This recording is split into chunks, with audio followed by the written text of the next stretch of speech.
Hello, and welcome to A Gypsy's Kiss. Tonight's live stream is a creator interview with Cris Dotson, the mind behind the Hope Chest treasure hunt. This conversation is not about solving clues, sharing locations, or advancing the hunt. Instead, we'll be focusing on design, intent, philosophy, and responsibility, what it takes to build a long-form, real-world treasure hunt meant to last for years. Last week, we explored the structure and architecture of the Hope Chest. Tonight, we go one step further by hearing directly from the creator about the decisions, values, and experiences that shaped it. For transparency, Cris has not seen the questions in advance. This is an unscripted, open conversation intended to explore perspective and intent, not to rehearse answers or guide outcomes. As always, everything discussed here is based on public information and creator perspective, and nothing shared tonight will give an advantage to any searcher. If you enjoy thoughtful conversations about modern treasure hunts, real-world exploration, and creative intent, please take a moment to like this video, share it, leave a comment, and subscribe to the channel. Those small actions help support long-form, respectful discussions like this one. And now, let's begin tonight's conversation. Hey, everybody. Thank you for staying with us tonight. We've had to make some adjustments. We couldn't get an image from Chris's side, but we do have audio, and I'm going to bring him into the conversation just a little bit. Before I do that, I wanted to make a couple of announcements. So Cris has agreed to do this interview based on the fact that I asked if it was okay to ask questions without him having seen them in advance. Julie will not be joining us, unfortunately, because she had a prior commitment. I do want to mention a couple of things about Cris and the Hope Chest. First of all, he's written a book, The Hope Chest Treasure Hunt, and you'll find that at his website. It's a beautifully written book, and as you can see, I've already started making notes on it. And I have a question for him about the map that I may ask tonight. In addition to that, Cris has a map that was created for him by Benchmark Maps, and he signed this one, but he sent me two of them. So at the end of tonight's show, stick around, because I'm going to explain to you how you can get one of these maps. I'm going to share one of the maps with our audience tonight, and I'll tell you how to do that. All right? But it means you have to watch next week's show, but that's okay. So I do want to share a couple of screens with you right now. The first is A Gypsy's Kiss, which is our website and where you can find a lot of different information. I do want to point out that we recently uploaded our summary of the John Collins Black Treasure Seeker Con Q&A in Las Vegas, and it's a summary. Our summary, it's about, I don't know, 7 pages, I think, of summarizing all the things that John said and highlighting the important stuff. And if you go to agypsyskiss.com, click on that button and you can download it. All right. In addition to that, I did want to mention that if you're interested in testing our Field Notes Pro application, click on that button and that will open a form that you can fill out. It comes directly to me. We don't use your information for any other reason than to get you started, get an app downloaded. We'll start the testing in March. We're doing kind of the beta testing for us right now. The other thing I wanted to show you was Chris's website. It is at thehopechesthunt.com, and on his homepage, you'll sign up. You'll be able to see the Hope Chest, the shop, the rules, and how to contact him. But again, you'll find that at thehopechesthunt.com. So you'll get all that information. That's where you buy the book as well. Okay. So I think that's it for now. Let's pull this up, and then I'm going to show a blank screen of Cris, because that's what I've got. That's all I've got, actually. So Oh, no, I don't even get the blank screen. Well, I get his blank screen. Let me bring him into the conversation. I'm going to unmute him because we're using phones, and I've got my smartphone plugged into my soundboard, my roadcaster. All right. Cris, can you hear me okay? Yes, sir. All right.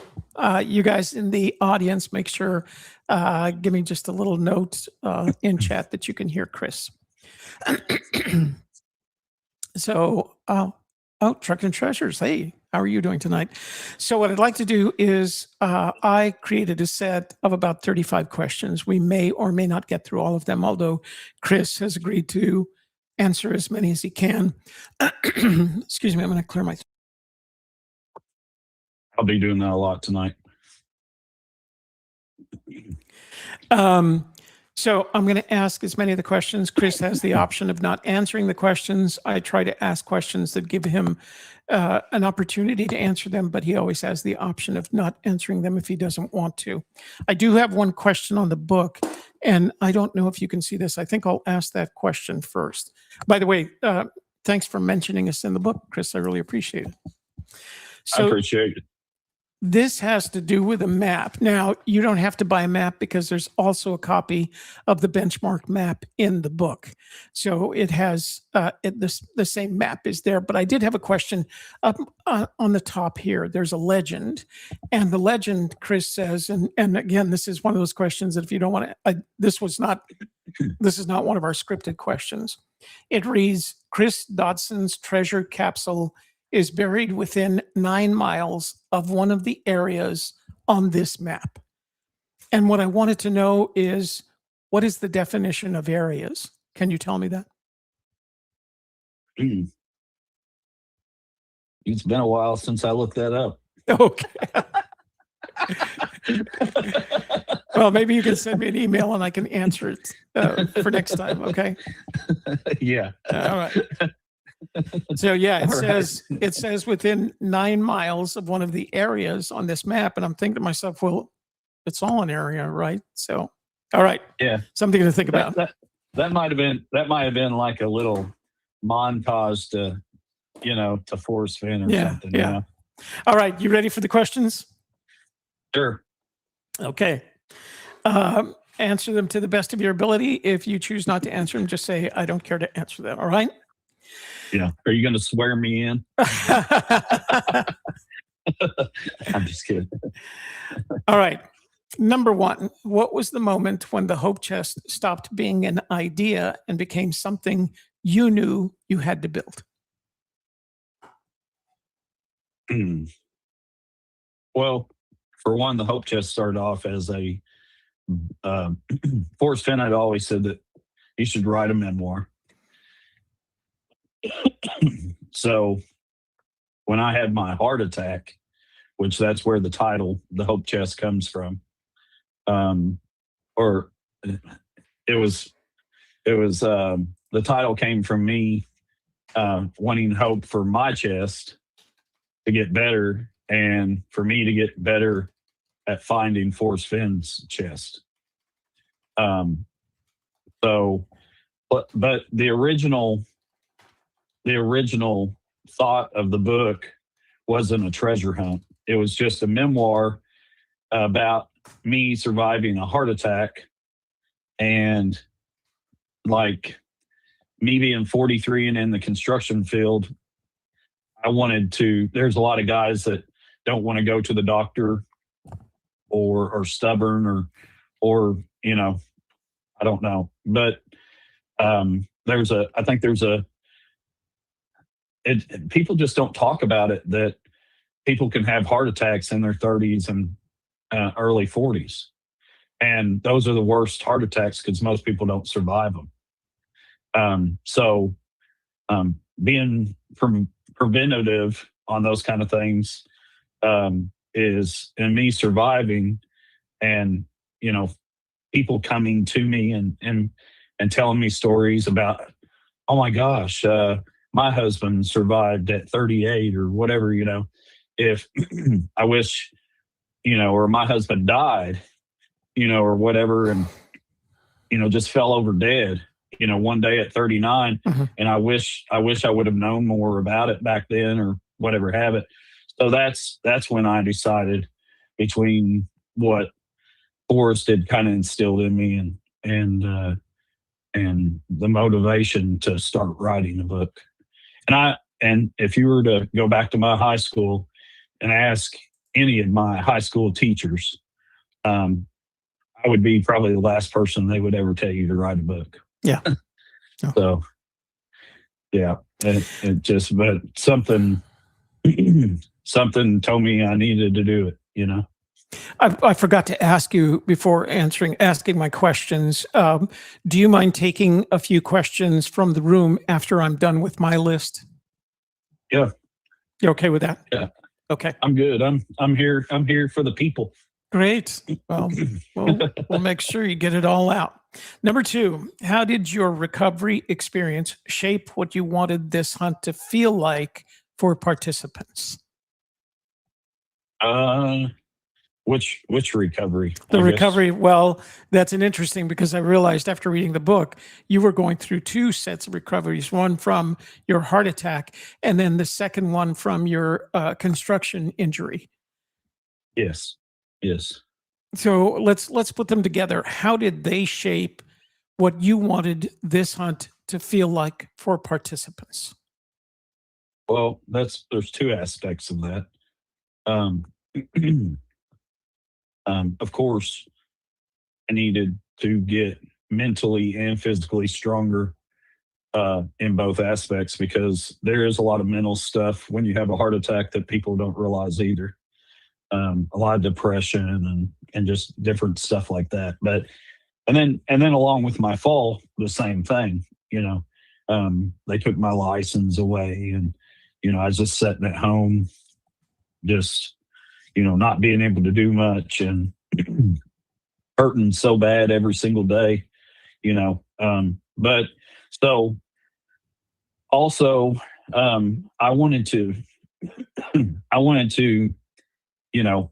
hey, I don't want to say make my hunt wheelchair accessible, but I also wanted to make it safe and mostly easier for people with disabilities. So you have to be mentally stronger, and might not have to be as you don't have to hike. You don't have to hike, miles and miles and miles to be able to find it. So I guess that's how it changed or inspired me, to form my hunt. So I don't mean to take away from the show, but I should mention that I had a heart attack when I was 48. I was on an airplane coming back from a speech that I had made in London. And at the time I was coaching one of my daughter. Well, I coached all of them, but I was coaching soccer. And for 2 months before going to London, I was feeling various forms of angina, and I ignored it like all guys our age do. So Yeah. I can empathize with everything that you went through. So you've said this began as a way to pay it forward. What does that phrase mean to you now, years into the hunt? Man,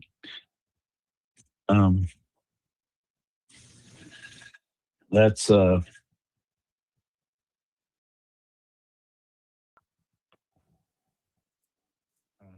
don't know. I mean, I feel like I've paid it forward, even though I haven't paid it yet. But I feel like I've paid it in other ways, by all the responses and emails and phone calls and friends. And I mean, I just felt like when I created the hunt, I felt like that the whole Forest Finn community was just in a, you've watched Justin Posey's Netflix, and and what people, people were just, I won't repeat what what Cynthia said, but but everybody's like, "What the hell?" You know what I'm saying? What just happened? And then months later, they were still like, "What just happened?" Right. And where do we go from here? And no, if you didn't participate in a forest fin hunt, it's really hard. It was heartbreaking, and and I I was coming out of my recovery. Here I was going through my recovery, and it got found. And also, I had become friends with Forrest, through email and stuff. And then he passed away, and I was like, I mean, what else can happen? And then I thought eventually Jack would come out and with a book or some kind of something that he could make money off of, or something, and tell everybody, like, hey, this is how you get there, and give people closure. But it didn't happen. It took the community to come together and find that resting spot. But in the meanwhile of that, I was just like, how can I help, repair the community and give them something that isn't, I didn't have $3 million to give or something like that. But I thought, what could I give the community that could at least, like, get their mind maybe off of this. And with that treasure hunt being out west, there was a lot of people. I mean, don't get me wrong, there was a lot of people that did do the hunt, but then there was a lot of people that didn't do the hunt because it was out west. Mhm. And I felt like if it would have been more centered like my hunt is, there would have been a lot. I mean, there's no telling how many people would have done it, then. And but so I wanted to center it too, and make it more accessible for everybody. But that's what, I just that's the whole reason why, I wanted to pay it forward and try to help people heal like, I was healing. Let me, I have another, you reminded me of an unscripted question that I have for you. So this is your map that shows the states of Indiana, Ohio, Kentucky, Tennessee, and Alabama. And because I think it was the same people that created for you, the benchmark people. One of the things about the Forest Fent treasure and the resulting map was that it had a geographic feature that connected all of the states, the Rocky Mountains, New Mexico, Colorado, Wyoming, Montana. In your map, is there a geographic feature running from south to north or north to south that connects all the states independent of the treasure hunt? I don't know of. Okay. I was just curious. I thought maybe it was the Mississippi, but the Mississippi doesn't go all, it veers off. And then there's the, there's Ohio. Yeah. All right. Go ahead. Did you initially see this hunt as a treasure hunt with a memoir attached, or a memoir that became a treasure hunt? A memoir that became a treasure hunt. Nice. Was there anything you intentionally chose not to include in the hunt because it didn't fit your personal story?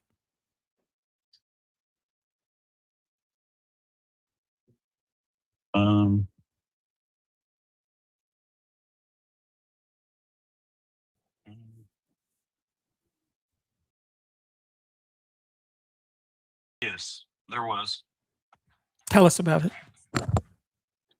I don't want to go too much into it because it's a political view that I have. Oh, right. Yeah. So and it was written in the book. It was just something that was going on that the media was putting out there, that was happening in Louisville, Kentucky. Mhm. And there was a lot of stuff that was happening that they weren't putting on the TV. And then there was a lot of stuff that they were putting on the TV that wasn't correct. Okay. I actually, me and my editor had a long talk about it. And I chose to take it out of the book, even though my feelings were really strong about it. Mhm. And we both decided that it would just take away from the book and add Mhm. negativity to the book, and we didn't want to do that. Let's go on to section 2, design philosophy and structure. Why was a sequential progress gated structure essential to your hunt? Well, I wanted it to, be kind of like a game, a video game. Mhm. Whereas, you got to the next level and, or you opened another door or you collected another tag, like a key or something, Yeah. and that puts you on the next level. And I wanted to do it like that so that people, as they climb the level, I know in the forest fin hunt, like, and me, and I've talked to a lot of people that felt like this, that even though they, some of us felt like that over the years we gained some ground, but really, we really didn't know exactly, if we were gaining ground.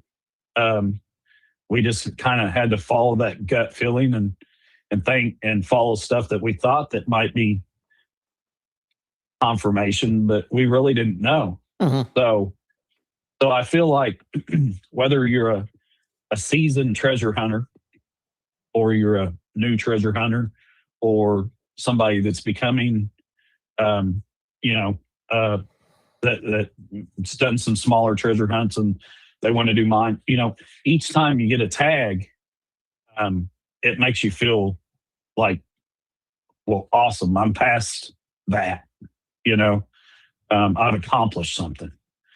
And, and,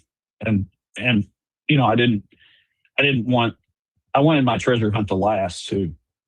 And I wanted there to be lessons learned in it.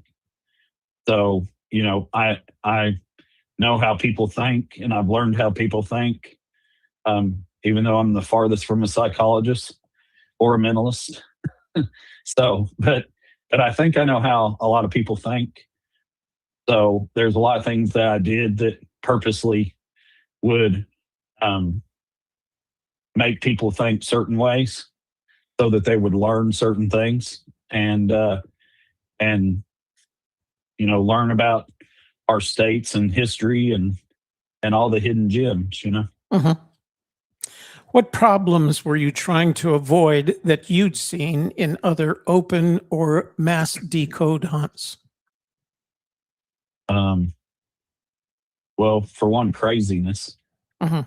Uh, and I wanted people to be safe. Nobody that I know has gotten hurt in my hunt, and I tried to avoid, negative feedback. And then I've also tried to avoid me being absent because I know there were times during the forest fin hunt and other hunts where people aren't part of it; they just started it. Mhm. And I think that the community, um, um, wants to be a part of something, and so I try to be, somewhat active Mhm. in the community also. At what point did you realize physical verification had to be non-negotiable? Well, the the moment that um, the moment I decided to turn my memoir into a hunt, and because of what had happened with the forced fin hunt, you know,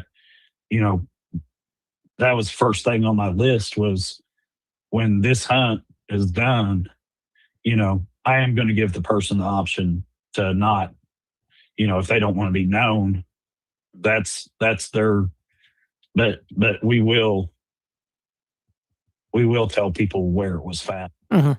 And uh, so that way, I'm sure by then people will probably know, or they won't have any doubt that there's been any, trickery or whatever you want to call it, or Mhm. it's a real hunt. Well, you also require photographs of each of the tags as treasure hunters go to each one of them. They've got to let you know that they've been there and share a photo with you on your website. Yes, that's correct. And I apologize to people about the website. The website, the website has been good for what it is, but um, originally I was going to have it where people registered and all that stuff on there, Mhm. but I had so much problems in the beginning with my web designer and stuff. We kept on going back and forth, and he just kept on charging me more and more money. I mean, I liked it. He's a great guy and everything, but it was just like it was bleeding me out. So I Yeah. finally just said, "Hey, let's just make this simple." Like almost, like Justin talked about. Oh man, let's go back to the dream days when, you could actually make things simple. And so I was just like, I'm just going to make things simple. And if people have a problem and they can't trust me to send me a picture of their ID to verify that it's them hunting, then I shouldn't even be putting this thing on. You Mhm. know. Yeah. So, but I haven't had I haven't had one problem. And when everybody finds that first tag anyway, I love all the pictures I get because they're cheesing ear to ear. And that's one of my favorite things to do is see that very first that selfie with the tag. With the tag on it. So yeah.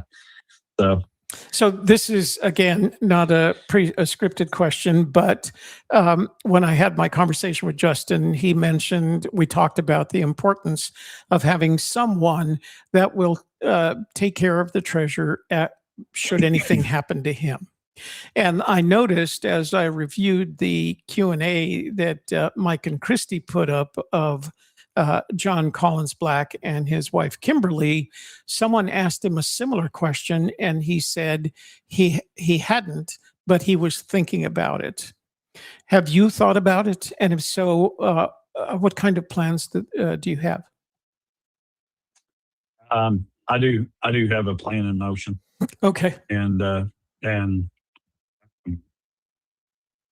so I have stuff put in a certain location. If anything ever happens to me, and hopefully Julie will choose to continue. Mhm. It's my wishes for it to continue on. Mhm. So she will then have access to the location, which she does not now, and she will hopefully continue it. Good. So, but I'm hoping nothing happens to I'm me. hoping nothing So, happens either. So, so, how much flexibility did you allow yourself while designating the stages versus locking things in down early? uh, you'll have to make that question clear. Okay, So, so as you were designing your treasure hunt, did you allow yourself the flexibility of saying, "Well, I'm just going to go out and see where I'm going to put this stuff," as opposed to making the decision beforehand? I know where each of these tags is going to go. I know where the buried tube is going to go. as opposed to exploring going to different locations? Did you allow yourself the flexibility of not having to make that decision until you were actually out in the field? So, so um, I really sat down and looked into my inner self and, you know, just um, thought about different times in my life and not just how should I say it? Not just memories or moments, but even times that I had learned lessons or learned about something, um, just learn different things, whether it be a life lesson, a um, actually like a regular, something that you would learn in school or college or Mhm. a skill or and or moments that I had with certain people or you know all these different things that I looked back on my life and I thought to myself, you know, what are these things that like shaped me, you know? And I just I started listing them all and then I started looking at different places and I wanted each tag to be an adventure and I wanted people to see, you know, different places. So I thought, I finally narrowed it down and then made a plan of action to to execute, trying to put these things out there without being noticed. And that's where the real fun when I when I buried the capsule, and I don't know if I've shared this or not, but when I buried the capsule, I literally thought I was going to have a heart attack. I was so excited Hmm. that I felt like I just ran um, like the mile in the Olympics. And, and I mean, it took me probably an hour to settle down. And I was just like, this is crazy, you know? And it was probably, it's probably one of, I mean, I- if I felt like that, I can imagine how the person one day that finds it after all the tags that they went through and um, because it was, I pretty much went through the treasure hunt myself, designing everything and going all the places, and it was, it was, it was, it was crazy. It was exciting. I mean, it was crazy. It was, it was something else. Could you say that you have a personal connection to each one of the 5 locations, the 4 tags, and the location of the capsule? Uh, Definitely. I mean, prior to pinning the tags and burying the capsule. Yes. Okay. Was there ever a stage you considered simplifying or making harder, but decided against it? No. Well, look at that. We're making progress. We're on to page 2, buddy. And again, Chris, if you get tired, you just say so, all right? I'm good. What do you hope people understand about you by the time they finish the book, even if they never search? Mm, mm. I just, I really, um, mm. it's not really what they take away from me, knowing me. It's the how do I say it? It's either the lesson or the comfort that I hopefully can give someone, or not just me, maybe Julie give someone comfort um, in a like situation and help them get through that time in their life. Mhm. Why do you think a memoir works better than riddles alone for this kind of long form hunt? Um, I think riddles are just words, but a memoir is you're looking into someone's world. So you've got words and you've got the world, and someone's world is endless and ongoing, whereas words are just words that you can create with words. You can share words. Words are wonderful and descriptive and timeless, but a person's world, you know, is it only lasts for so long, mm, except for the memories that everybody, you know, makes it. The people around you are what make you last as long as they want to. I don't know if you counted, but how many clues did you include in the memoir, if you counted? Didn't count. Didn't count. Oh. there's there's too many. I mean, there's a lot of clues from front to back. Oh, I've actually thought I've found a couple. So, are there moments in the book that are more about how to think than what to find? Yes. Good. How important is rereading to the hunt compared to first pass interpretation? Mm, I advise everybody to read the book 3 times. 3 times. All right. Yeah. I think that's what as a I think Fenn suggested at least 3, Yeah. but he, That would that would be my same advice. Mhm. Is because I think I actually, when I did the Forrest Fenn hunt, I think I actually didn't even buy the Thrill of the Chase first.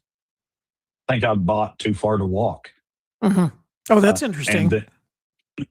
yeah, so I bought Too Far to Walk, because it had the map in it, Mhm. and I had just learned about it, and so then I was like, well, crap, I didn't even buy the right book, you know. So I mean, maybe I did, or who knows? But so I went back and I actually thought that the Too Far to Walk was a nicer book, but but you know but the Thrill of the Chase was the money, you know was the piggy bank, Mhm. because he said that that's all you needed. Mhm. And I've always I've always said to myself, or I've always asked myself, I guess, would I ever be like Forrest and write a second book if it went like 5, 6, 7 years, Mhm. And I still don't know that answer. But Well, I recorded his converse with him enough that I could count the number of times that he said all you needed was the poem. yep, So, Yeah. how much did Julie's parallel voice change how you expected searchers to interpret certain passages in the memoir? Mm. Well, Julie, um, do I want to answer that? So I was still kind of messed up while I was writing the book. Mhm. And when I finished the book, I asked Julie, uh, Julie has 3 4-year degrees, if you didn't know that. No, I didn't know that. So I'm the blue collar MacGyver, Forrest Gump kind of guy, all American, just I can build about anything and work on anything and whatever, I do art and all that stuff. But she's got 3 4-year degrees, and she's been an office manager for 2 different places for over, like 9, 10, 11, 12, years apiece. And so we have totally different mindsets. So I asked her, before I got into any other editors or anything, I said, hey, will you look at this and kind of edit it and go through it and tell me if there's any thoughts you have or anything I should leave out or add, or, it was mostly add, because I said to her, can you go through this and see if I forgot anything or little tidbits that I could add on? And so she started reading through it, and she goes, Cris, that ain't really the way that it happened. And I said, what do you mean? So we kind of went back and forth.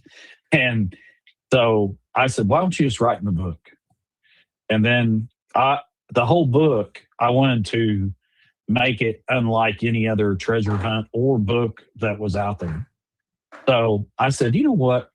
I have never read a book where, and I'm sure there's one out there or something, but I was like, you know what? I've never read a book where, the person that was a victim in this book, they never talk about the point of view of the person that they were with and how it affected them. You see it on Dateline and stuff like that, but you don't ever see it in a book. And or I've never read a book like that. So I was like, why don't you write in the book? And then we also, we went through the whole situation with the IVF and stuff. And I said, mate, if you don't want to write about it, you don't have to, but think about how many women out there that's going to go through that, Julie, that maybe you could help or give strength to. And so I asked her to think about that. And so when she started, after she had wrote and kind of edited what I had wrote, then it changed the dynamics of how I had to go about the treasure hunt part of it, So, so I had to do. It took me probably another 4 months to, adjust things and stuff. So, yeah, by her being in the book, it did definitely change the dynamics of the hunt.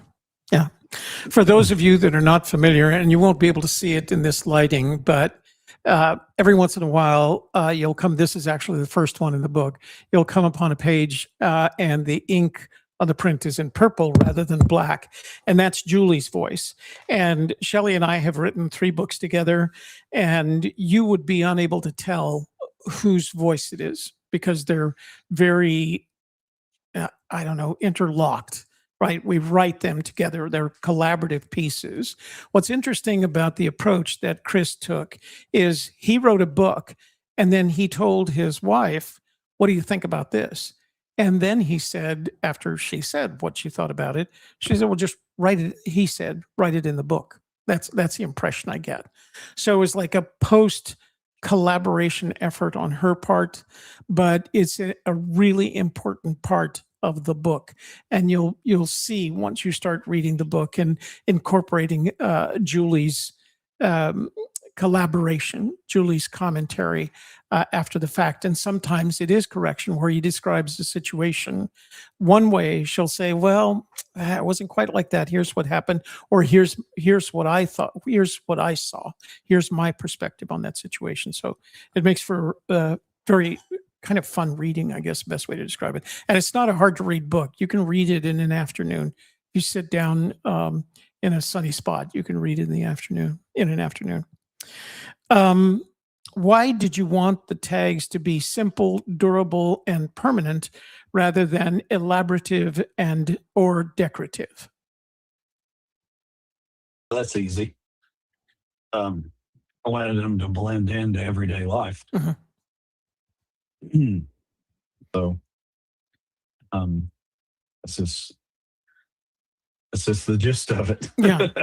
Well, let's go into the next part of that. What role do the tags play emotionally for searchers when they finally encounter one?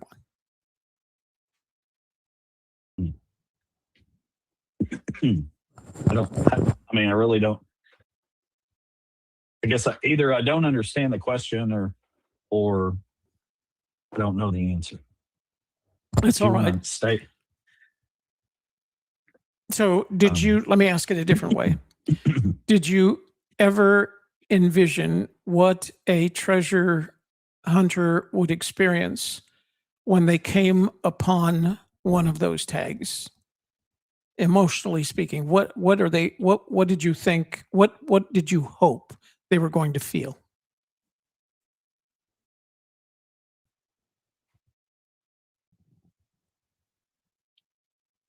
Well, I wanted them to feel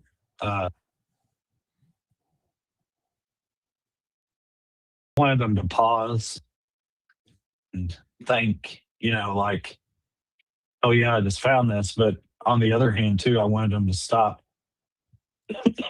maybe either at the tag or when they hop back in their car and they're just sitting there, maybe thinking about who they're going to call first to tell that they found it or whatever, sit there or even when they go back home, think to themselves like, man, look at what I've found or experienced or learned just in this one tag. Or like, what in the hell was this guy thinking?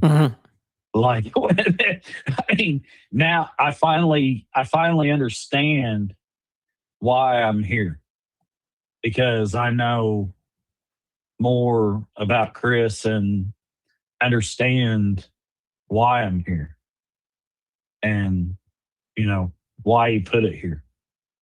And, just kind of like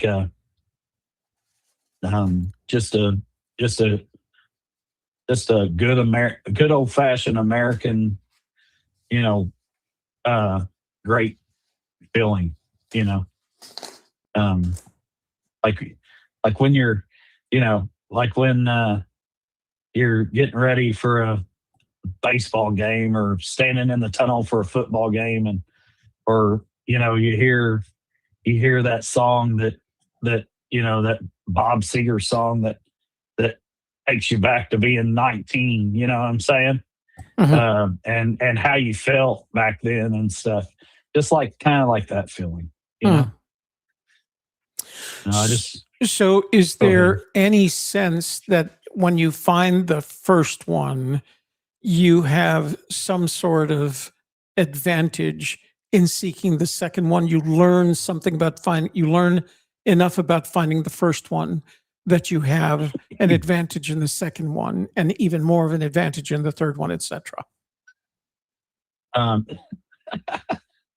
Let me tell you what, if I could let these people in this chat room talk right now, yeah, they would tell you, hell no. I haven't felt like I've learned crap from the first tag to get to the To second the second tag. All right. Okay. Well, good. And I'll be honest with you, I didn't want to feel like a growing domino effect. Yeah. I wanted it to be a different lesson on each tag. Hmm. I wanted you to have to change your mindset and dig down deep. You know,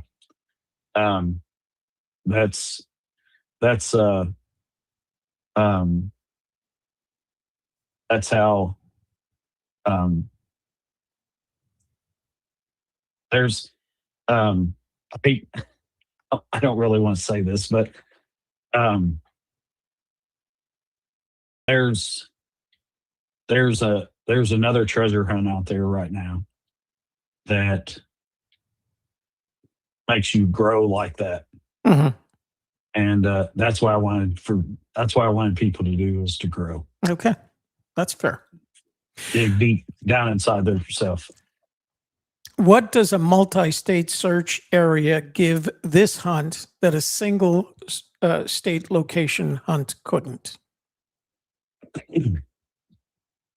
Well, to be honest with you, I wanted to. I got thinking about, like, where have I traveled the most and where have I had the most fun, you know, in most of my life. You know, like, of course, I grew up in Indiana. And then, of course, being in the tri state area growing up, you end up going to Cincinnati Reds games or other locations in Ohio or to Kings Island, um, or and when you live in Indiana, there's really not a lot to do. So you find all the treasures in Indiana, and then I've lived in Kentucky for the last 15 years. So we found our own jewels. Me and Mhm. Julie have, and then I lived in Nashville for 8 or 9 years. And when you live in Nashville, you get tired of Nashville, so you go. Tennessee is awesome. I mean, Tennessee has so many places, left and right, and down the middle, and everywhere. I mean, it's just a beautiful state. And then the same with Alabama. Um, there's a lot of beautiful places in Alabama, and um, you know, all the way down to Gulf Shores. And so I thought about all these states that had given back to me, or given me all that joy. So I wanted to put them all on the map to kind of give back to them, because I didn't know how big this was going to get or anything. I didn't know if it was ever going to be like Forrest Fenn or, you know. So I remember when the Forrest Fenn treasure went on, like I remember them saying that, like, literally, because of the Forrest Fenn hunt, like in like a certain time span, I think it was like a 7% increase in tourism Mhm. in those states. Mhm. So I thought, that's what I want to do. I want to give back. I want to give back to the states that's given to me. And like I said, you only got one life, so like you were talking about paying it forward. I'd like to give back to the people or the places that's given me pleasure. How do you think the 5-state scale affects commitment? Who stays and who drifts away? Uh, you know, I don't really feel like I've had any. Once a person, um, or a treasure hunter has become a part of the Hope Chest family, I really don't feel like they might have taken some breaks here and there, but I Mhm. really don't feel like I've lost any treasure hunters. And if I did, it's probably my own fault if I did, by doing something that they didn't agree with or something. But Mhm. like, I really don't feel like I've lost any treasure hunters. Um, and really, that's another thing too. It's Indiana Ohio, Kentucky, Tennessee, and Alabama, but it's only really part of Indiana and Ohio. Mhm. So if you look at the map and stuff, you know what I'm saying? So it's not like the whole state. So it condenses a lot and stuff. But I don't know. Um, I and surprisingly, I've had a really big. I've been really surprised with as many like people from like out west that I've had. I mean, like when I say out west, I mean like Arizona, Oklahoma, uh, California, um, way out west that's been a part of the treasure hunt. So I'm going to ask you. Well, I'll know more when you give me that definition of area that's in the legend on the map. I'm going to ask you a question that he might be waiting a while. Okay. I'm going to, well, that's something we can use for a whole discussion. I can make a whole show just on that, I'll bet. You might want to call that. You might want to call that show Area 51. Yeah.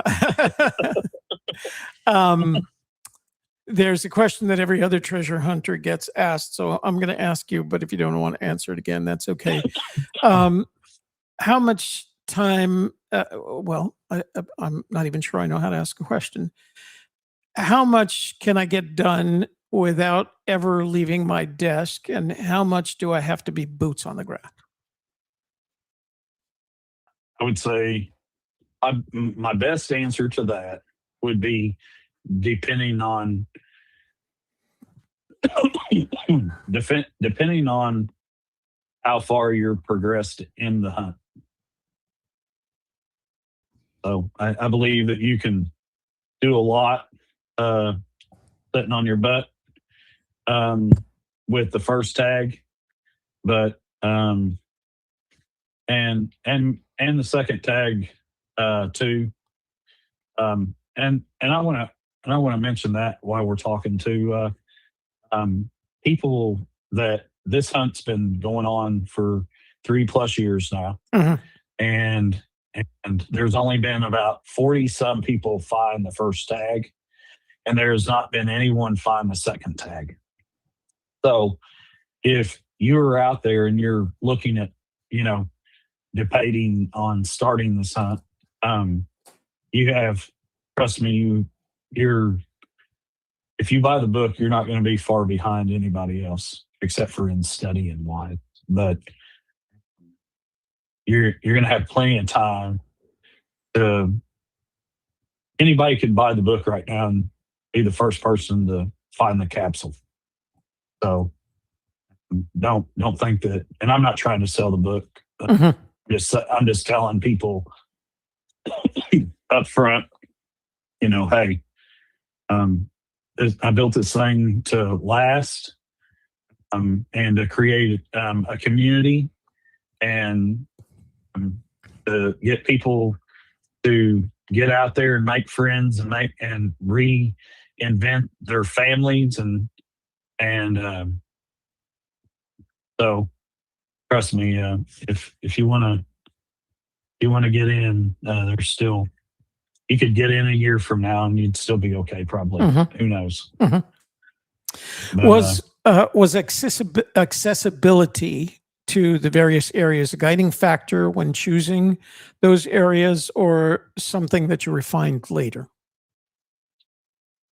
It was a big factor. Yeah. How do you think geography shapes the pace of the hunt psychologically? I don't know. I really don't know. The geography.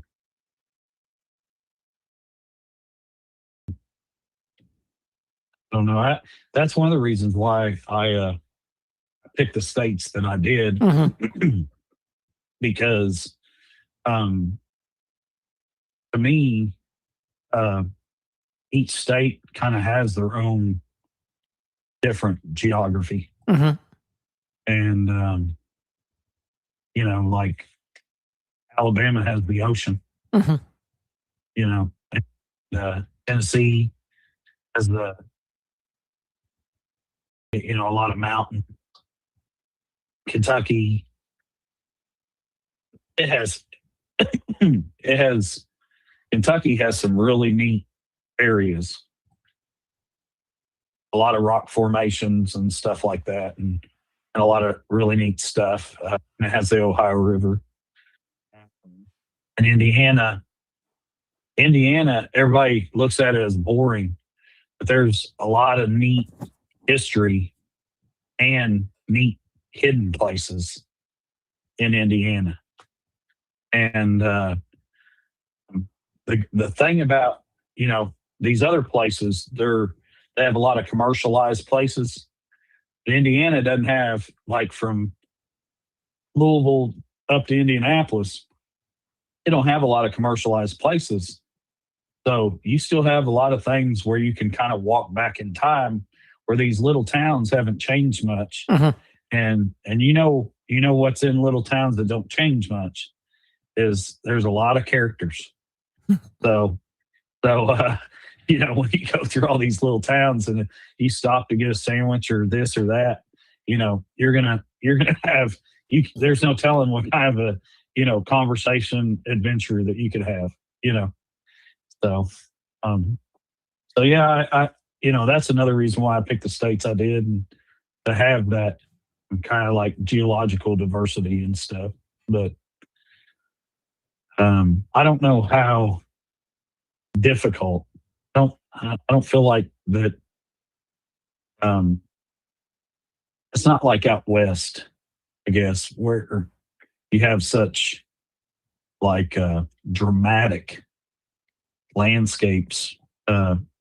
Which Tennessee has dramatic landscapes, and so is Kentucky. But still, like, I didn't make that part of like, but like I said, like some 5 to 20 mile journey that you know Indiana Jones took on. Mhm. Even though some of the things still might make you feel like Jones. Right. But Well, what I think is interesting from my perspective is we're dealing with Midwest weather as opposed to Rocky Mountain weather. Rocky Mountains, the pace was managed by the weather because there was 3, sometimes as 4 or 5 months, depending, Yeah. that you couldn't search without Yeah. putting yourself at risk. I don't think we have that same constraint, although yes, we get snow. Although in South Yeah. Carolina we don't get much of Yeah. anything, but I think there's not the same kind of danger of hiking in the No. snow at 10,000 feet in Yeah. Indiana or Ohio. So, Yeah. uh, Yeah. d- I'm sorry. Go Go ahead. ahead. No, go ahead. I was just going to say that, like, um, Indiana, Ohio, Kentucky, you're going to get snow, but I don't think you're going to be looking in places where you're going to die. Right. Yeah. Exactly. And then in Tennessee and Alabama, if you're looking in places that you're going to die, it shouldn't be snowing, or there shouldn't be such a dramatic weather change Right. that so yeah. So Did local history influence your thinking more than terrain when defining the search areas? rephrase that. I mean, not rephrase it, but say it Restate again. it. Sure. Yeah, Did restate it. I'm sorry. did the local history influence your thinking more than the terrain when you're defining each of the search areas? Um, um, what do you what, So let's local? say, The word local. Um, what do you call? I mean, what are you talking about? Local? well, You it know? could be so. For example, a lot of the treasure hunters thought that ancient pueblos had something to do with a fen treasure hunt, and that had to do with local history. It didn't have as much to do with the terrain, because it was high desert, and there's an Yeah, argument that could be made. But is there anything that was in the search area for the 4 tags or the capsule that you said this is more important to me from a historical perspective than just its complex terrain? It was, and this is probably a big clue. So, um, I'll I'll I'll make sure everybody's listening. Um, I mixed um, history and soul, and both of them were very important to me. History history lessons are what helped define my experience in life, and what helped shaped my personality, Mhm. and what I am or who I am today. So it was a mixture. Of That history makes sense. and soul, SOUL, And yeah, SOUL. my soul, Yeah, my inner being, right. or who I am. You know, because I because I'm um, I don't I don't go to church all the time and stuff like that, but Mhm, I'm a very spiritual person. mhm. Why was it important to draw firm lines around the information sharing and verification? Uh, because I didn't want that's I did not want people as they progressed to think to be selfish. Um, I wanted each tag to be a different adventure. So as people progressed, um, I didn't want them sharing that online and ruining newcomers' adventures. That was one part of it. What was the other part? Other question?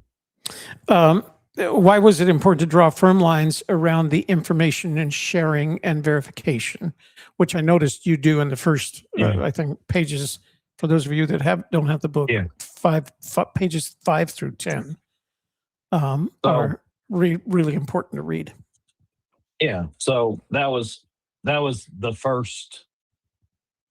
That was the big thing to me, is that, um, for instance, I have several searchers that have loved the first adventure so much that they've talked their family into getting into treasure hunting, Mhm. and help them through things that they have gone through or are going through in their life, to get their mind off of them and help them move forward. Mhm. And those people have become treasure hunters just on the fact that, they were able to enjoy that first tag, and people say, hey, if I don't care if I find another tag throughout this whole thing, this first journey was worth the whole book. But buying the whole book, and I just I want people to be able to um, I wanted people to be able to enjoy that, not other people ruining that for them. And I wanted there to be a um, a confirmation that was sure, and not ruined for other people. Mhm. That's I don't know other I really don't know how to say it. You know? Well, maybe this will help. What have you learned from watching how the community interacts over time? Mm. Well, I, uh, well, that's funny, because that's kind of progressed, but I've seen people um, are very, very secretive. I think they've learned from other hunts that, I don't want to. they, I think they've learned that it's best not to share stuff, with other people, and they've learned that that it's hard to trust, other people, and then they've also learned to trust other people, by getting teams together. And I'm talking like, there's teams in this hunt where people, there's 4 or 5 people on a team, and they each live in a different state, and then I just recently seen another side of the hunt blossom to where 2 different people that you would never think in a million years that would even cross paths ended up crossing paths and sharing information, and and it might end up benefiting them. So it's really just transformed over and blossomed into different things over the last 3 years. Has the community surprised you in ways you didn't anticipate? Yes. Yeah, by far. How was that? All the letters and emails and kind words and things that people have sent me, and it's just been like the best. Good. I mean, yeah, I mean, I can imagine if what I'm getting makes me that happy. I can imagine how it made Forrest feel, back in the day, He had his moments, that's for sure. All right, we're in the home stretch here, brother. How does the charitable component fit into the larger purpose of the Hope Chest? I've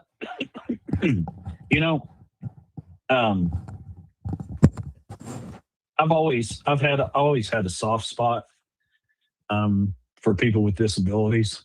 Growing up, I guess I played about every sport in school ever since I was a kid.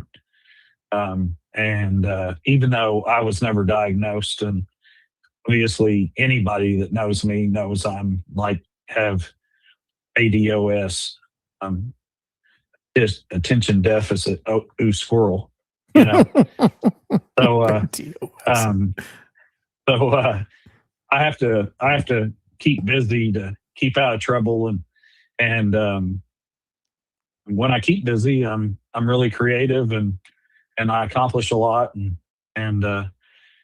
when I was growing up, I always had a weakness for the kids that nobody ever talked to in the hall or whatever, and stuff, and I always became friends with them. I guess I always see the good in people, or I try to anyway.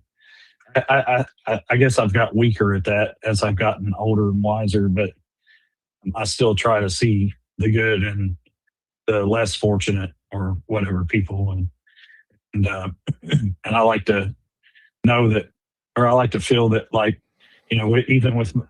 even more with my heart attack and my fall, that God has given me a purpose, or left me here on this earth for some reason. So I like to do as much as I can, which I only do as much as I can, and it's and I feel like there's been it's that's another thing that's been overwhelming, is the people that I've met that have the same, I guess, feeling or sincerity towards all that. And I want to mention, I don't know if you remember this or notice this, but nobody's found the second tag yet, right? So a good buddy of mine, he was actually the first person that ever decided that he would sponsor me, but he's never had to give anything up yet because somebody's found it. But Mark Pfeiffer with Wiggle Wow, He makes dog treats, and he employs nothing but disability people. And Mark, I can't remember what it is. He's going to give like a basket of dog treats, Wiggle Wow dog treats, and then I think it's $100 gift card to the person, to the first 10 people that find the second tag. And that's on the website.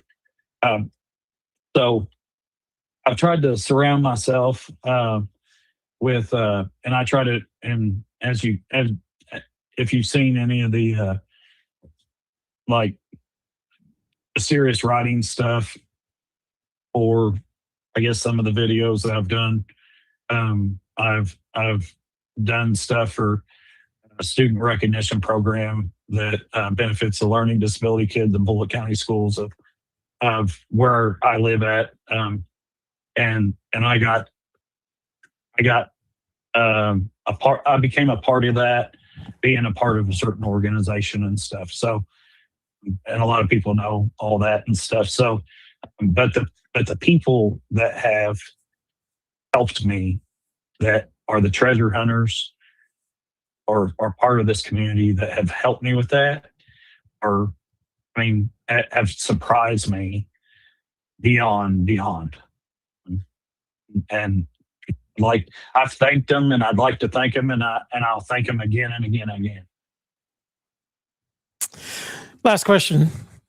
When all of this is eventually over, how would you like the Hope Chest treasure hunt to be remembered?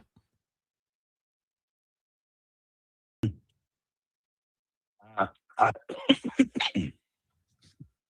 would just like for people to remember all the memories and lessons and people that they became friends with, that that would have never been in their life if it wouldn't have been for the Hope Chest. It's funny you say that, because for me, that elicits memories of the Finn hunt. I didn't find the treasure. I wasn't even close, honestly, but I do have all these wonderful memories of the people that we met along the way, and how they treated us. So yeah, it's and it's it's just there's some things that you'll just never forget. There's, just like your all show, there, if you only knew how many nights, and I was trying to remember, I didn't look back and stuff, but I felt like that you all had a show at least a couple times a week. Oh God, there were times where we were doing 4 shows a week as Sassy. Yeah. Well, and then we had a game night. So. Yeah.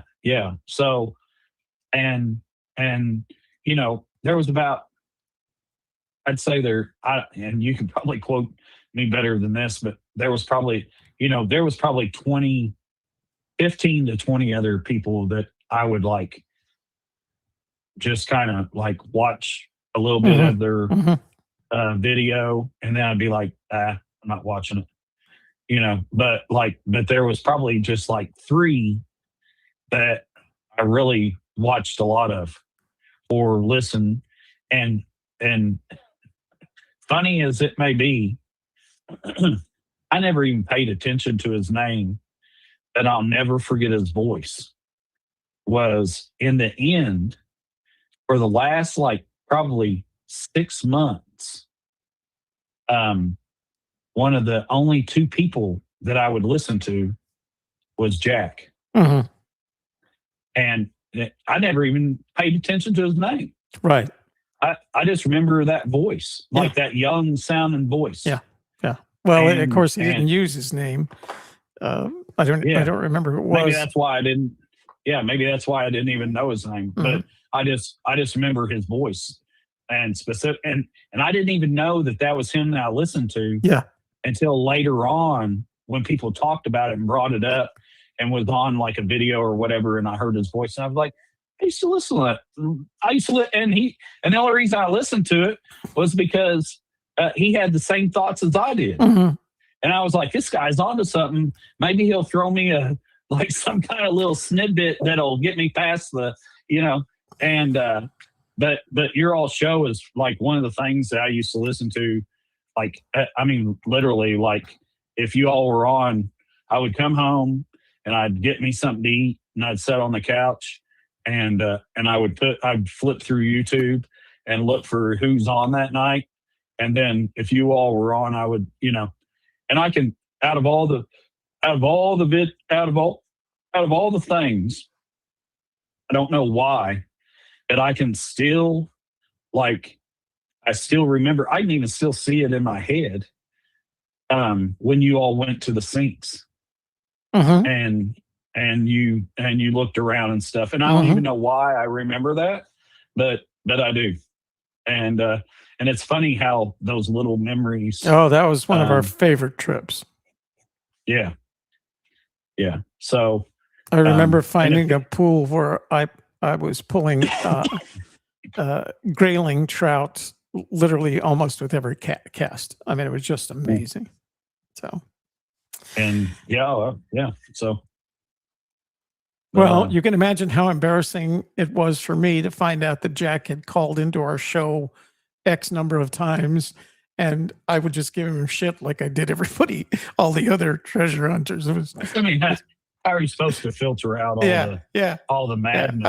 I'd always finish up. My favorite line was, "Well, anything is possible," Well, the anything that was possible was him finding the treasure. I have a question for you. I'm going to pop this screen up. You can see the screen, right? Yeah. So I guess I found this out in the book that the value of the treasure the initial value was $50K, but it continues to increase. Is that correct? It hasn't increased yet because I haven't sold. I never knew whenever I created the hunt, like how it would progress or how many books I would sell or anything like that. You know what I'm saying? So it has not increased since the beginning. Oh, okay. But there is a possibility that it could always increase. Okay. All right. Just wanted to make sure. All right. So here's what I'd like to do. Sassy's talking. We used to do a game night, like a Friday night game night. And it was not I don't think we published it. We just had a group of people that we emailed and said we're playing games tonight. And she remembers the murder trivia game that they were all electronic games we played. All right. Yeah. So I'm sorry, guys. I know there's a couple of questions. Let's say, I don't know how many questions you want to take from the crowd. There's only 21 people in it, so maybe 10 questions. First 10 questions. I'm good. It's you I'm worried about getting past your bedtime. Oh, Shelly and I found out early that I'm late to bed and she's an early to rise, so it all works out perfectly. The two, it was a perfect match. So I got to tell you, every once in a while, I'll find a video that I think I watch and I think of just how funny it is, back from my old apartment days, and I make her watch it. And she goes like, how do we do this? Okay. I'll tell you what, here's what you do. You guys put your questions in the chat room starting now. I'm not going to go back up and look for them. Okay. Cause it's going to be too hard for me. Just starting right now with the chat that says, I want a promise from Chris, from Sassy. Any question after that, go ahead and put them in and I'll read them one at a time. Now, while you're doing that, Chris sent me 2 maps. There's 1 and 2. Okay. The same. So here's what I wanted to do. If you make a comment on this video, on this particular video, next week, we'll use that old tool that I used to use, commentpicker.com. and I'll pick one of the comments and I'll send the extra map to the winner. Okay. All you have to do is make a comment below this video once it's published. All right. Okay, here we go. I'm going to start with the questions. This is from, I'm going to show it on the stream, see if you can see it. Oh boy. Can you see it? Yeah, I can see it. Okay. I know all these people. So okay. So wait. I got to go back up here. Okay. So the old rules apply. If you don't want to answer, just say I don't want to, or I can't answer that question. All right. Okay. So this one's from Catherine. She says, is it correct to assume that all 4 tags and the capsules are all in different states? I'll only answer that if you agree to give me a free documentary. No, I'm just kidding. Me? Me? No, Catherine. I'm just teasing.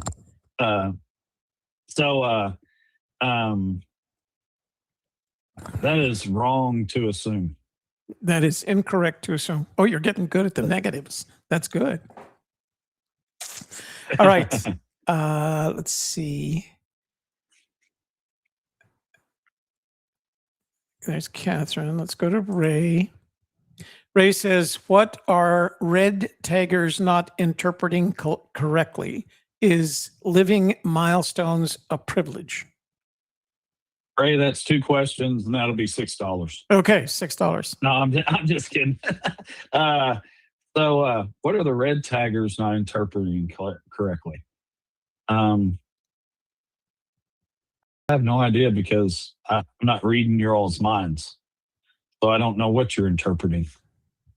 I don't know how to answer that. Okay, all right, that's fair. That's fair. I mean, you can't know what's in their head. No, I don't know what you. Is living milestones a privilege? Yeah, I don't know how to interpret that. You'll have to work. You know more than I do. All right. I don't know how to interpret that either, Ray. Okay, all right. I think it's past Ray's bedtime. Ray, if you can clarify that, we'll see if we can get an answer from him. Okay.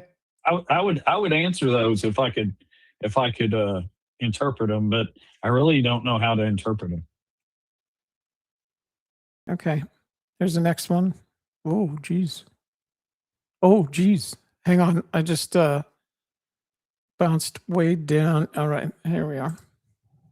This one's from The Sassy. Cris, if you ever have another charity event that involved art, contact me directly. She's an award-winning artist. And we've seen her work. Actually, she's... Hey, I will definitely do that. All right. And I will hold you to that to the utmost. And I think she mentioned earlier that she's already found the first tag and sent you her picture. I believe that was a long time ago. Okay. This one's from Truckin' Treasure. He says, can I drive my big semi to the search area? Which one?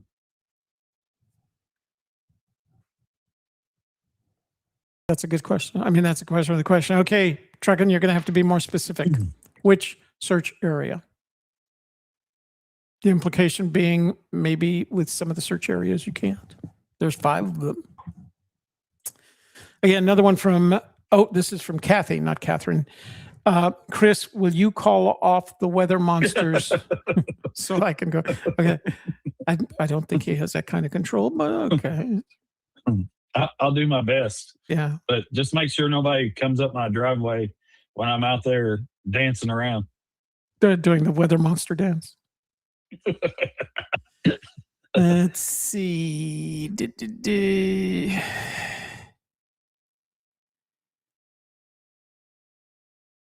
This is communication between them. Face screen smile. Thanks. Fair enough. That's an answer for mysterious writings. Something about mysterious writings. I don't know what the question is. Ask what is that? Here.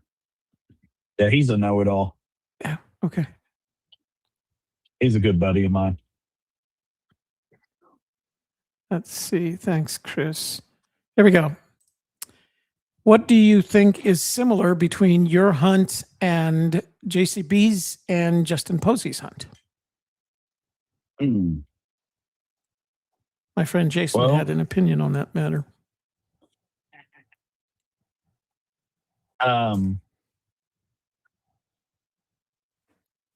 So we'll start with Mr. Black. For one, we're just talking about similarities. We're not talking about Yeah, yeah. similar between what do Yeah. you think is So- similar between your hunt and JCB's and Justin Posey's? So I think that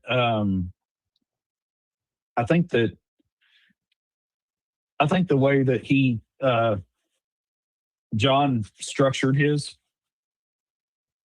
is progressive also, or could be, because he said it could be. But his is a different progressive as mine. But I believe I truthfully believe, because I've studied John's, I truthfully believe that once you find one box, that you could potentially, if you worked really hard, you could potentially, and if you had the means to travel and you had the time to do it, especially if you were like a young retired person in their 60s, I truthfully believe that you could, or if you worked, if you were, you could work on the road like some of these van people do that are in their 20s and 30s or whatever. But I I truthfully believe that once you find one box, that if you had the time, you could possibly find multiple or almost all the boxes. Because I think once you found one box, it makes it easier to find the next, and then it just makes it's a snowball effect. But that gives you a progressive, feel good, kind of like, I'm getting somewhere, and keeps you and fuels you to keep you going. Whereas I think my hunt's a lot like that. So then shift gears over to Justin's. I think that I'd really like to meet Justin. I think that me and, even though, he grew up out west and I grew up in the Midwest, I think that me and Justin are a lot alike. He's a lot more techie than me, and I'm a lot more blue collar. But I still think that me and Justin, like, if we had time and we lived close together, like, I think that we could be hang out, really good buddies. He's a very easy to get along with guy. Yeah, I just think that me and him, there's just a lot of things, like, I've read his book, and I've been reading it several times and stuff, and the way that he writes and stuff, his stories and stuff are kind of like me and stuff, and I don't so I think that a lot of his thinking could be aligned with the way that I think in my book. I think it might be possible that, the way that we've hid our treasures are somewhat alike. And so, Have you personally invested any of your time in searching for Justin's treasure? not boots on the ground, but I am actively pursuing it. What about JCB's? Have you done any work on any of his boxes? Yes, I have. Well, Yep. look at you, all around treasure guy. Yeah. You're not only Well, I mean, it's that's why I created a treasure hunt, because I have a love for it, and it's amazing the people I talk to that, they know about Trekkies or Star Wars people or Comic-Con and all this, but they don't realize it's kind of like the treasure hunt community is a secret until you become a part of it. Mhm. Yeah. Once you become a part of it, you're like, holy crap. Yeah. Like I never knew, people go on mysterious writings now that, Jenny Kyle has done a great job of providing information for newcomers, and people go on there and they're like, holy crap. I would have never, and either you're the type of, that's another thing too. Either you're the type of person when it comes to treasure hunter that you're a naysayer or you're all in, because there's so many people out there that are like treasure hunting. Mhm. That's like I don't know, that's some kind of myth, nobody hides any real treasure out there, and then other people are like, hell yeah, let's go. I'm up for it. I'm boots on the ground right now. I've already read half the book and I know where it's at. Well, my experience with the Forrest Fenn treasure hunt was we lived in New Mexico. We were 50 miles from Santa Fe and spent a lot of time there. We made 38 or 39 boots on the ground trips to all the other treasure streets. And I was always surprised at how many people had no idea what I was talking about when I brought up the treasure. Oh, yeah. Yeah. It was completely foreign to them. I'll never forget when we went to Cody and we're in Cody and I'm talking to people and I'm like, are you kidding? You've never heard of the Forrest Fenn treasure hunt? I'm surprised half this town isn't looking for it, and they're like, no, what are you talking? I'm like, are you pulling my leg? Yeah. And they're like, no, I've never heard of it. And I got to tell you that when I read the book about your trip to Matitsi, we did the same thing because we wanted to go to the darn museum where the Conquistador metal plates and helmet were. Yeah. And we made that trip to Matitsi. Of course, nothing was there. It was just a kind of. Did you ever? So if you blinked, you'd miss the town. Oh yeah. So did you ever? You probably went before I did. So the guy that I met in Matitsi, and he had just moved in that old general store, and he lit. I can't remember the guy's name, but he's like a museum sculptor, right? And he had life-size elks, life-size like these huge horses, and I'll never forget he had that I can't remember. He had done some statue of a military guy that was from Texas, and his family had been waiting on to see this sculpture before it was a sculpture before he bronzed it, right? Yeah. And I was sitting there talking to him, and he said, "Man, you can come back." And he had actually searched for the Forrest Fenn, and he had actually even told me his theory about the blaze and how he thought that it was smoke that had stained the side of like a overhang in the. I read that. Yeah. Okay, I read that, and there is a little tag right there. See that little tag right there? Yeah, that's a clue tag. The yellow ones are clue tags. And so he told me about that, and then he said he looked over my shoulder, and there was this older family walking in, and there was all different ages though. Yeah, but there was a little old lady walking in, and he said, "Man, he said, I'll talk to you anytime you want to talk to." He said, "But I have to talk to this family because they've been waiting for a year to see this." And that little old lady walked in and put her hands on her face and started weeping. Oh, looking at his statue. And I looked at her and I was like, and I looked at him and I winked at him and I was like, wow, that's what it's all about. And but he had a shop right down the street from Forrest Fenn for like 20 some years in Santa Fe. And his dad, and I think his dad was a sculptor, and his son was a sculptor too.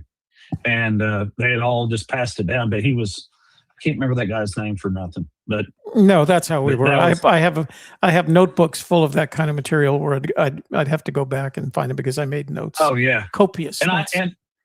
I'll be cleaning my office, and I'll find like little journals where I used to write my ideas in, and I'll just like sit in my office for like an hour sometimes and flip through the pages, and because I had memory loss with my fall, Yeah. so like I'll flip through the pages and I'll read it and I'll think and I'll just it's like I'm going back in time. It's such good memories and you know a lot of that stuff I wrote at like 3, 4 in the morning, you know, on the toilet with the bathroom door shut so I wouldn't wake up my wife. You know. And, All right, it's wait. crazy. We got to get to these questions, otherwise we're going to be here all night. All right. So Truckin says, due to the weight, he was asking about the getting his semi up there. It's not a matter of how big the semi is. It's a matter of the weight limits on roads heading up to each of the locations. I'd say most of them you can. You can. Yep. Positive. Okay. All right. There's one of them that you positively cannot. Okay. Well, So, Sassy says Truck and Treasure that's a Scratch. big- For the first tag, you can. That's as far as I got. Okay. Yeah, but for I'm not going to say which tags, but every tag but one you can drive that semi to. All right. Jason says, if you could take one item from where red tag is located, what would it be? One item. Yeah, like a pine cone, I guess. I'm not sure. Hmm. And I'm just, by the way, I'll answer that. Go ahead. I'm not sure what it's called, but it's every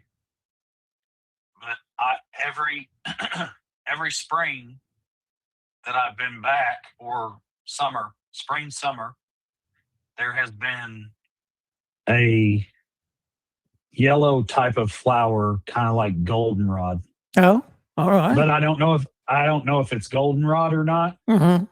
But it's a yellow type of flower, kind of like that. All right. It don't look like a daisy or anything. Mhm. It looks like, but I don't know what I'm not going to sit here and tell you what. All right, man. I'm gonna have to end specifically. this because you're just giving away too much information here, buddy. No, that ain't. You know, it.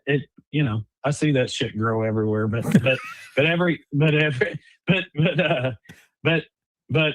specifically, and there's a lot of it. So, that's your. I'm tired of giving clues out. All right. All right. Your red tag clue. This is from Ray Ray. Your red tag clue video mentions, quote, parts can be a goose or egg, unquote. Is that related to boots on the ground, or should I understand from home? I'm starting to wonder what Ray Ray's smoking. I don't. What's the question? Let's see here. Your All right. Your red tag clue video. Apparently, you made a video about the red tag clue. Mentions parts can be a goose or egg. Is that related to boots? Well, I still don't know. Still don't know. I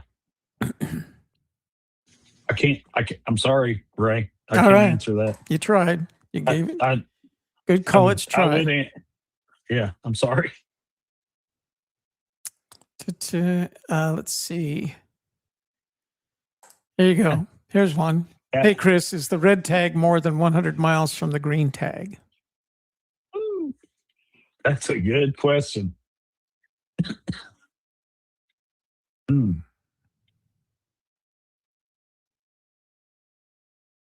Is it a question you want to answer or you want to pass?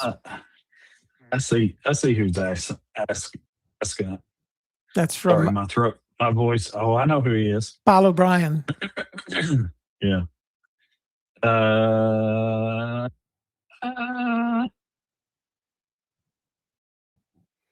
Is the red tag more than 100 miles from the green tag? no. Yeah, look at that. Chris, do you use ciphers or codes in any of the hints for locating your tags? I can't remember. No, that's a good answer. I plead the fifth. No, I really, there probably is on some. And like I said, each one is a different adventure or a different learning experience. Mm-hmm. So the answer could be yes on some and no on others, but I can't remember exactly on what, and I'm not going to answer that. All right. So. That's fair because nobody gets the answer. All right. Chris, once a finder sends in proof of any tag, are all the clues that you send in return for the subsequent tag in poem form? Yes. All right. There you go. Yeah, you'll have a which all the first tag finders can confirm that, like, once they sent me a selfie and a picture of their ID, which you only have to send me a picture of your ID on the first tag. Then right after that, I sent them a picture of the second poem, which leads to the second tag. And it'll progress the same way, which I thought I said that in the book, but he might not have the book, or whoever that was. They might just be looking at getting into the hunt. But if you do have any other questions like that, you can also go on the website that Toby talked about, and there's a section called rules, and it's pretty much the exact same.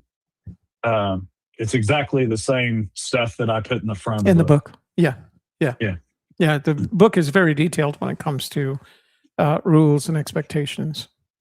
So David says, Toby, I would love to win one of Chris's maps. He's a good guy. Okay, so I want to make a point.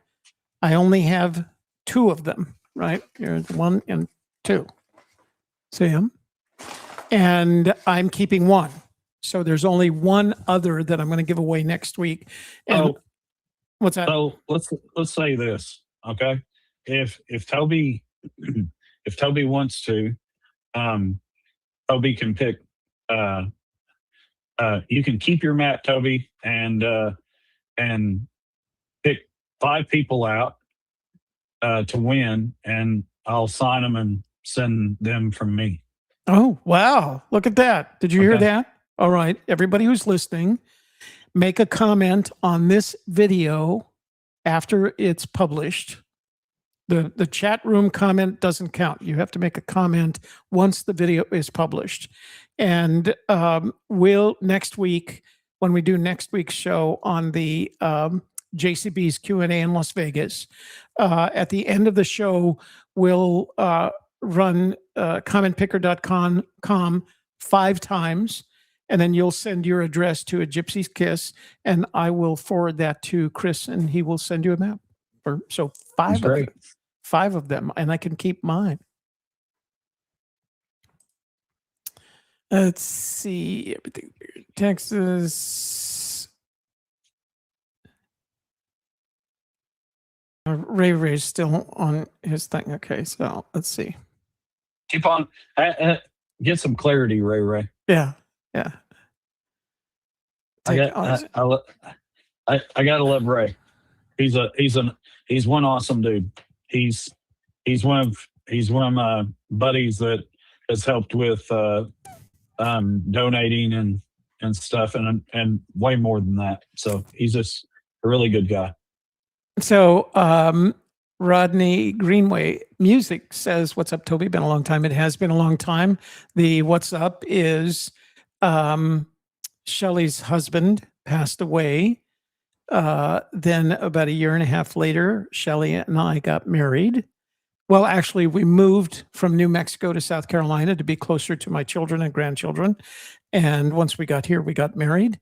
And Shelley and I have a nice little house in South Carolina. And we get to see our grandchildren every weekend. But she gets sick. Every time I go, they bring them to visit. One of them is sick, and she picks it up. Bless her heart. Hey, Toby.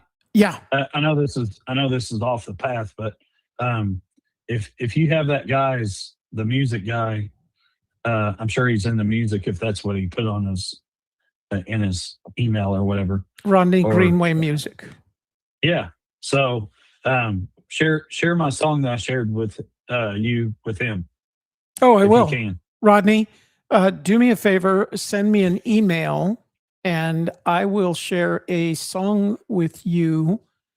Send an email to gypsyskiss@gmail.com and I will share a song with you that Chris wrote for his wife and did a damned good job. So, and Chris, I'll send you my song that I wrote when I was 18 and I finally had it put to music with using the help of AI. That's awesome. Let's see. Chris, do you check on the tags and how frequently? Yes, I do. And it's just kind of randomly, depending on what kind of mood me and Julie are in or our work schedules or what's going on in our life. So that I do check on them. Yeah. Someone asks buttercups, meaning the yellow flowers. Like I told you, I don't know the name of it. Okay. But Catherine says she has the map already. So Catherine, you don't have to make a comment if you have one. There's somebody else says goldenrod. Okay, you guys can keep guessing flowers. He doesn't know. It's a yellow flower. that isn't a daisy. That's yeah, it's not a daisy. It's I don't know what it is. Let's see. Here's a question for you. This is from Sassy Question. Does the red tag have a theme to tie the clues together? I would say somewhat, yes. Oh, good. Wow. So Ray just wanted to let everybody know the Kyle Lazar's channel 10/29/25 red tag clue video. It must have been when they interviewed you. Ronnie, congratulations on the marriage. Thank you. It was after years of being business partners, it seemed like the next natural thing to do for us, and we're very happy. And I'm glad you shared that story because I kind of wanted to ask you about that, but I didn't know how sensitive it was. Or whatever, no, so. we worked together, kind of like I always did as partners to get her through her husband's struggle, his fight with cancer. And then I helped her to auction off the stuff in her house. She was going to move to Vermont at the time. And so I helped her to get through selling all the stuff in the house and then selling her house. And between the sale of the house and closing, she didn't have any place to stay. So I invited her to move into my guest room. And then one night we were I don't know how it all started. She was feeling kind of down and out. And I said, you know what? I'm going to visit my daughter in South Carolina. She lives in Mount Pleasant. And I said, and she has there are 5 kids, right? 5 grandkids, 5 of my 16 grandkids. I said, why don't you go out there and just, distract, go with me. And we have a nice place to stay at her house. And we won't have to worry about that. We were planning for 10 days. And by the end of our stay, we had made a deposit on a piece of property to have a house built on it.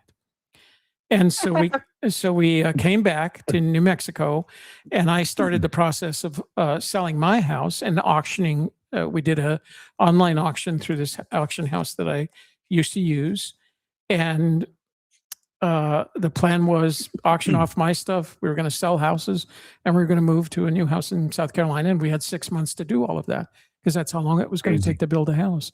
And so the auction was done 3 days before we were leaving for South Carolina, and there was nothing in the house. Literally, everything that wasn't sold at auction, people would come in and say, "Oh, do you want the silverware in this drawer?" And I go, "Nope, take it." So we'd sell it. So literally, there was nothing. I had to go to the Walmart, and I bought a folding table, 2 folding chairs, and a 32-inch TV. So we had something to do because I still had my Xfinity service. That's so funny.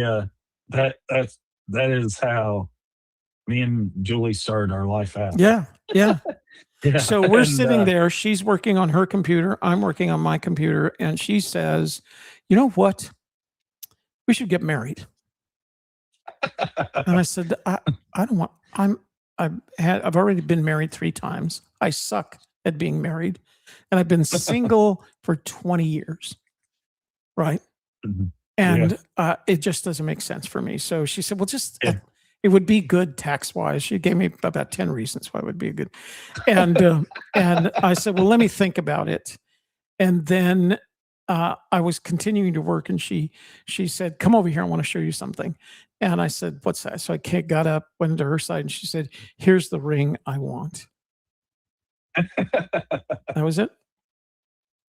So I ordered the ring, had it sent to South Carolina. We drove out here, and we got married along the Charleston River in a little near a willow on a grassy field with the officiant that I found, Shelly and I, and my daughter's family. So it was my daughter, my son-in-law, and the 5 kids.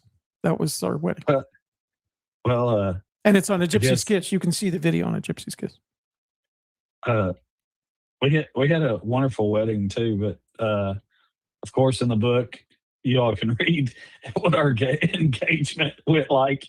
But even better, I don't remember if I mentioned it in the book or not, but I literally I had her ring picked out and everything, and I was going to buy it, and for some reason I looked on Craigslist, and I ended up meeting this lady in a big hospital parking lot in the east end of Louisville under a parking light, and her showing me a ring and the warranty that went with it. And I even made her show me her ID, and I ended up buying it from her for cash. Wow. Nice. And I'll never forget when we went. It was a beautiful ring, and Julie still to this day absolutely loves it. And I'll never forget when we took it to Leroy's Jewelers, and the guy put the tester on it, and the little light turned blue. And I thought, "Thank you, Lord, it's real." Yeah. but yeah. So our marriage has been, and one of the best things I could ever give anybody any advice, whether you have a lot of money or not, because we didn't when we got married. We made an Excel sheet, and I literally paid payments on everything that we were going to get married, like the venue, the rental stuff, and all that stuff. And literally the Friday, the day before we got married, I made the last payment on the venue. But out of all the things I spent money on, I hired a professional videography. And our wedding video ended up looking like a Chevy commercial. and it's the one thing that I'm totally don't regret. Till this day, I tell everybody, if you're going to spend money on something, that's what, because it's a lifetime memory, you know. It was on what was that site? Vimeo. Yeah, Vimeo. It was on Vimeo, but then Vimeo like Thanks. deleted Yeah, them. yeah. Yeah. So they deleted, but we have it on like a flash drive, you know. You got to And, post it on your YouTube channel. They're fun. Yeah. I might do that sometime. But it was, Yeah, this was the cheapest of my 4 weddings. It cost us more to sit at the restaurant and plan it than the wedding cost. So, hey, you know what we had at our wedding? We had Famous Dave's cater our wedding. Nice. Famous Dave's. Hey, we were like, hey, what is all our friends like? You know, and we were like, hey, I just want to give them what they like. I don't want to act like somebody like we're not. You know what I mean? All right, we're getting off track here. Let's go. All right. And I'm going to stay off track for one more question. Catherine says, will you be going to Brook Green tomorrow? Catherine, we live in Cane Bay, which is further inland in what they call the Berkeley inland Berkeley. And my daughter lives at Pawleys Island, and we go to visit her. We go to Brook Green all the time. So let's see. Sassy Trucker saw this. Catherine Hayes, so we'd be going to Brook Green. Oh, I'm going to take that. No, I'm not. No, I'm not going to be at the Seeker Summit. Oh, the one in Tucson? I do not believe I'm going to make it there, but I have talked to Jenny Kyle, and I am going to donate books and maps to that event. And if they surpass, I think you'll have to wait till she announces it, but if they surpass a certain number, I said that I would give a clue. Nice. So, wow. Well, I am going to Seeker Summit, so I'll see you guys there in Tucson. It turns out that Shelley has family that lives in Chandler, which is a couple of hours away. So we decided to visit family and go to the Seeker Summit at the same time. They put me on some sort of, I'm on a, what do you call it? The panel to discuss using technology. Yeah. So they asked me to be on a creator panel, but I'm not going to be able to make it because I'm on this big job that I'm on. But so did you know that? Did you know what Justin Posey's going to do if they surpass 2,000? I don't know if he's going to give a clue. We talked about it, but I don't remember what he said he would do. I was told that he's going to eliminate 2 states. Wow. Oh, and I believe I've heard several people talk about it, so I don't think it's a spoiler or anything. I got another question for you. All right. How long do you think it will take for someone to find the red tag? Is anyone close that you know of? So there have been some people that have collaborated recently, and I think that it's possible that somebody could find it within the next 6 months. Toby, do you like New Mexico or South Carolina better? I love them both for different reasons. I'm glad we're in South Carolina, and I do miss New Mexico. Let's see. Chris and Toby, are you planning? Oh, okay. Sorry, that was the same question. I am going to be at the Seekers. Shelley and I are going to be at the Seekers Summit. We may have a table, sell books and stuff like that. Oh, look at that. Sassy. Grandbaby number 4 now loving on the stuffed bear that we got in Yellowstone. Oh, I remember that bear? Yeah. Yes. I remember that. This is something that you're going to have to. This is Ray again. MW Post. You said if you're fast enough to decipher the code, you will find digits of great privilege. Can you expand on that? I know exactly what he's talking about, but you can't. And I'm not going to expand on it because it's. You can read that clue, and if if you can decipher that clue and figure it out, it will help you greatly. I mean, that was a big clue that I put out there, and it's been a minute, and I'm really surprised that somebody hasn't figured it out. All right. I think that's it for questions. Let me close out the show.